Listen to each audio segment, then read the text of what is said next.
नमस्कार।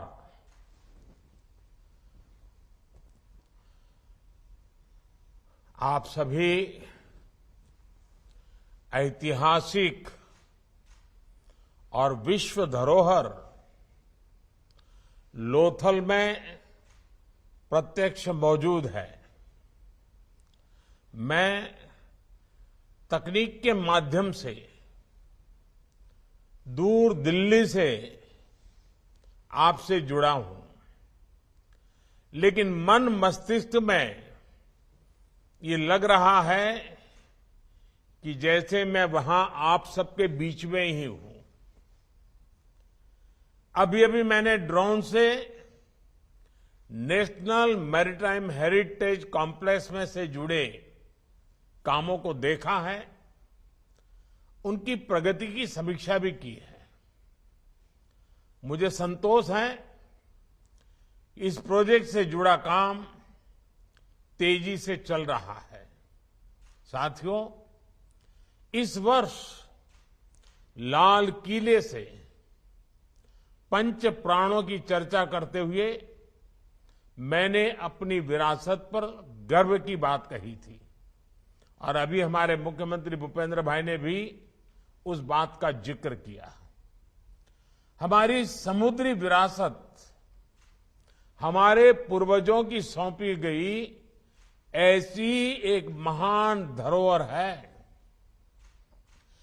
किसी भी स्थान या समय का इतिहास आने वाली पीढ़ी को प्रेरित भी करता है और हमें भविष्य के लिए सचेत भी करता है। हमारे इतिहास की ऐसी अनेक गाथाएं हैं जिन्हें भुला दिया गया। उन्हें सुरक्षित करने और अगली पीढ़ी तक पहुंचाने के रास्ते नहीं खोजे गए। इतिहास की उन घटनाओं से हम कितना कुछ सीख सकते थे। भारत की समुद्री विरासत भी ऐसा विषय है जिसके बारे में बहुत कम चर्चा की गई है। सदियों पहले के भारत का व्यापार कारोबार दुनिया के एक बड़े हिस्से में छाया हुआ था। हमारे रिश्ते दुनिया की हर सभ्यता के साथ रहे, तो इसके पीछे भारत की समुद्री शक्ति की बहुत बड़ी भूमिका थी।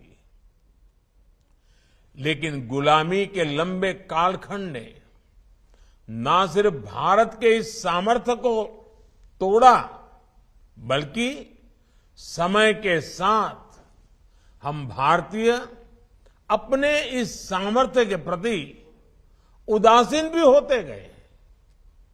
हम भूल गए कि हमारे पास लोथल और धौलावीरा जैसी महान धरोहरें हैं जो हजारों वर्ष पहले भी समुद्री व्यापार के लिए मशहूर थी। हमारे दक्षिण में चोल साम्राज्य, चेर राजवंश, पांड्य राजवंश भी, जिन्होंने समुद्री संसाधनों की शक्ति को समझा और उसे एक अभूतपूर्व ऊंचाई दी। उन्होंने न सिर्फ अपनी समुद्री शक्ति का विस्तार किया, बल्कि इसकी मदद से दूर सुदूर के देशों तक व्यापार को ले जाने में भी सफल रहे। छत्रपति शिवाजी महाराज ने भी एक सशक्त नौसेना का गठन किया और विदेशी आक्रांताओं को चुनौती दी। ये सब कुछ भारत के इतिहास का ऐसा गौरवपूर्ण अध्याय है जिसे नजरअंदाज ही कर दिया गया। आप कल्पना कर सकते हैं, हजारों वर्ष पहले कच्छ में बड़े बड़े समुद्री जहाजों के निर्माण का पूरा उद्योग चला करता था। भारत में बने पानी के बड़े बड़े जहाज दुनिया भर में बेचे जाते थे। विरासत के प्रति इस उदासीनता ने देश का बहुत नुकसान किया। ये स्थिति बदलनी जरूरी है। इसलिए हमने तय किया कि धौलावीरा और लोथल को, भारत के गौरव के इन सेंटर्स को हम उसी रूप में लौटाएंगे जिसके लिए कभी ये मशहूर थे। और आज हम उस मिशन पर तेजी से काम होते देख रहे हैं। साथियों, आज जब मैं लोथल की चर्चा कर रहा हूं तो मुझे हजारों साल से चली आ रही परंपराओं का भी ध्यान आ रहा है। आज गुजरात के कई इलाकों में सिकोतर माता की पूजा की जाती है। उन्हें समुद्र की देवी मानकर पूजा जाता है। हजारों वर्ष पूर्व के लोथल पर रिसर्च करने वाले जानकारों का मानना है कि उस समय भी सिकोतर माता को किसी न किसी रूप में पूजा जाता था। कहते हैं समुद्र में आने से पहले सिकोतर देवी की पूजा की जाती थी ताकि वो यात्रा में उनकी रक्षा करें। इतिहासकारों के मुताबिक सिकोतर माता का संबंध सोकोत्रा द्वीप से है जो आज अदन की खाड़ी में है।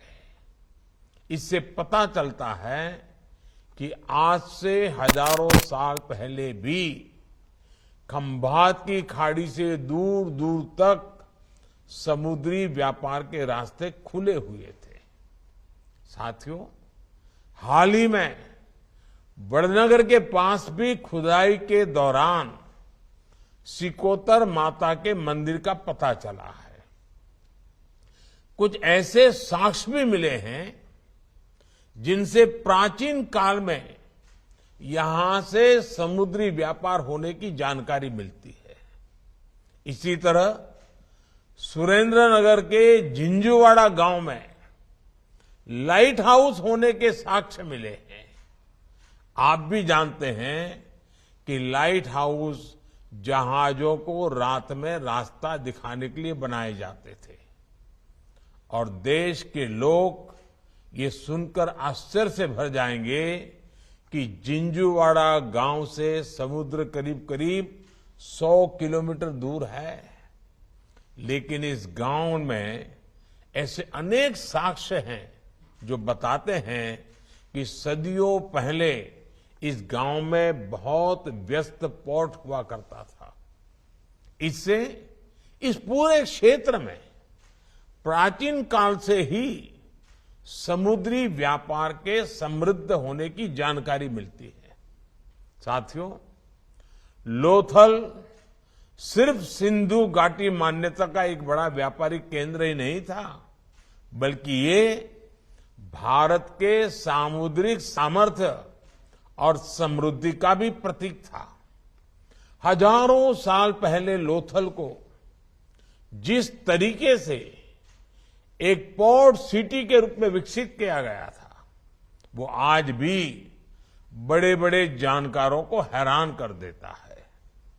लोथल की खुदाई में मिले शहर, बाजार और बंदरगाह के अवशेष उस दौर में हुई अर्बन प्लानिंग और आर्किटेक्चर के अद्भुत दर्शन कराते हैं।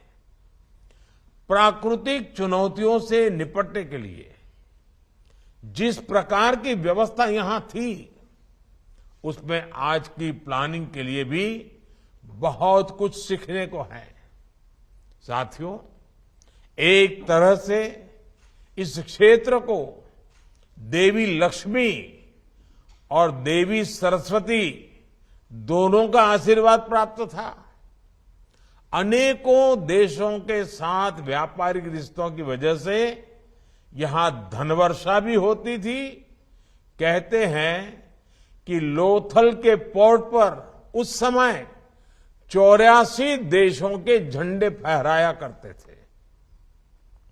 इसी तरह पासी के वल्लभी विश्वविद्यालय में दुनिया के 80 से ज्यादा देशों का छात्र वहां पढ़ने के लिए आते थे। 7वीं शताब्दी में इस क्षेत्र में आए चीनी दार्शनिकों ने भी लिखा है कि तब वल्लभी विश्वविद्यालय में 6000 से ज्यादा छात्र थे। यानी देवी सरस्वती की कृपा भी इस क्षेत्र पर बनी हुई थी। साथियों, लोथल में ये जो हेरिटेज कॉम्प्लेक्स बन रहा है, उसको ऐसे बनाया जा रहा है कि भारत का सामान्य से सामान्य व्यक्ति भी इस इतिहास को आसानी से जान सके, समझ सके। इसमें अति आधुनिक तकनीक का प्रयोग करके बिल्कुल उसी युग को फिर से सजीव करने का प्रयास किया जा रहा है। हजारों वर्ष पहले का वही वैभव, वही सामर्थ्य इस धरती पर फिर जागृत किया जा रहा है। मुझे विश्वास है ये दुनिया भर के पर्यटकों के लिए आकर्षण का बहुत बड़ा केंद्र बनेगा।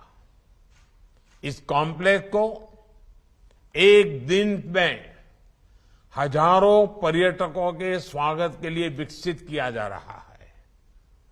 जैसे एकता नगर में स्टैच्यू ऑफ यूनिटी में हर रोज पर्यटकों के आने का रिकॉर्ड बन रहा है, वैसे ही वो दिन दूर नहीं जब देश के कोने कोने से लोथल में लोग इस हेरिटेज कॉम्प्लेक्स को देखने आएंगे। इससे यहां रोजगार और स्वरोजगार के हजारों नए अवसर बढ़ेंगे। इस क्षेत्र को इस बात का भी लाभ मिलेगा कि ये अहमदाबाद से बहुत दूर नहीं है। भविष्य में ज्यादा से ज्यादा लोग शहरों से यहां आएंगे, यहां के टूरिज्म को बढ़ाएंगे। साथियों, इस क्षेत्र ने जितने कठिनाई भरे दिन देखे हैं वो मैं कभी भूल नहीं सकता। एक समय में समंदर का विस्तार यहां तक था, इसलिए बहुत बड़े इलाके में कुछ भी फसल पैदा करना मुश्किल था। 20-25 साल पहले लोगों ने तो यहां वो दिन देखे हैं कि जरूरत पड़ने पर सैकड़ों एकड़ जमीन के बदले भी कोई कर्ज नहीं देता था। कर्ज देने वाला भी कहता था कि जमीन का मैं क्या करूंगा, जमीन से कोई लाभ तो होगा नहीं। उस दौर से लोथल और इस पूरे क्षेत्र को आज हम बाहर निकाल कर लाए हैं। और साथियों, लोथल और इस क्षेत्र का पुराना गौरव लौटाने के लिए हमारा फोकस सिर्फ हेरिटेज कॉम्प्लेक्स तक ही सीमित नहीं है। आज गुजरात ने तटीय इलाकों में आधुनिक इंफ्रास्ट्रक्चर के इतने काम हो रहे हैं, तटीय इलाकों में विभिन्न उद्योगों की स्थापना हो रही है।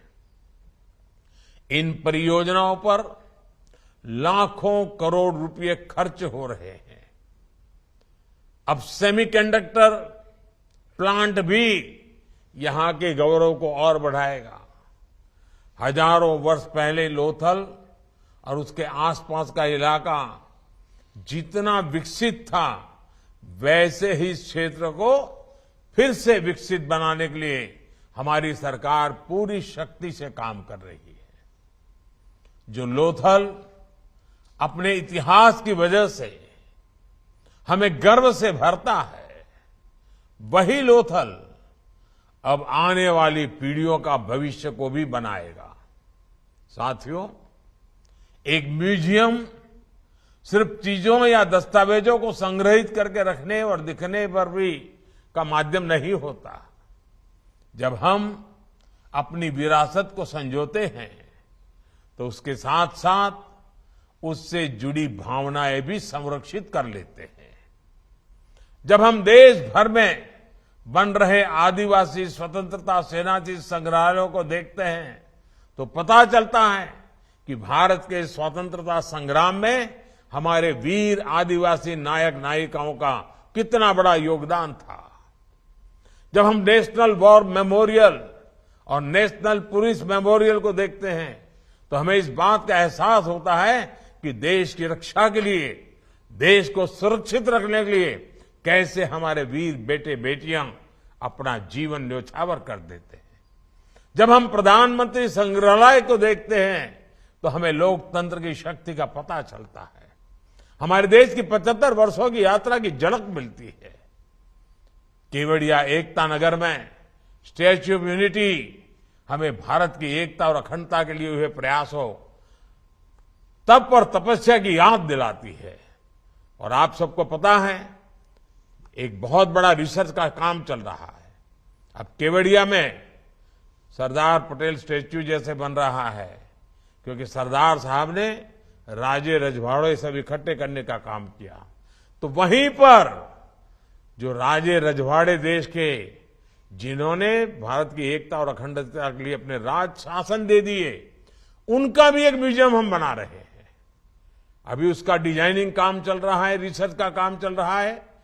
उसके कारण पहले राजे रजवाड़े कैसे हुआ करते थे, क्या क्या करते थे, कितना बड़ा देश समाज का भला करने का काम किया था, और उसी को सरदार साहब के नेतृत्व में देश की एकता के लिए कैसे, यानी पूरा चक्र एकता नगर में कोई जाएगा तो राजे रजवाड़े से लेकर के सरदार साहब तक की यात्रा में किस प्रकार के भारत का एकीकरण हुआ, वो काम वहां हो रहा है और रिसर्च का काम चल रहा है। निकट भविष्य में निर्माण कार्य भी शुरू होगा। बीते 8 वर्षों में हमने ये जो धरोहरें देश में विकसित की है, इससे भी पता चलता है कि हमारी विरासत का विस्तार कितना बड़ा है। मुझे विश्वास है लोथल में बन रहा नेशनल मैरीटाइम म्यूजियम भी सभी भारतीयों को अपनी समुद्री विरासत को लेकर गर्व से भर देगा। लोथल अपने पुराने वैभव के साथ फिर दुनिया के सामने आएगा। इसी विश्वास के साथ आप सभी का बहुत बहुत आभार, आप सबको बहुत बहुत शुभकामनाएं। અને અહીંયા લોથલમાં આટલા બધા ભાઈઓ બહેનો બેઠા છે તો હવે દિવાળી સામે આવી રહી છે।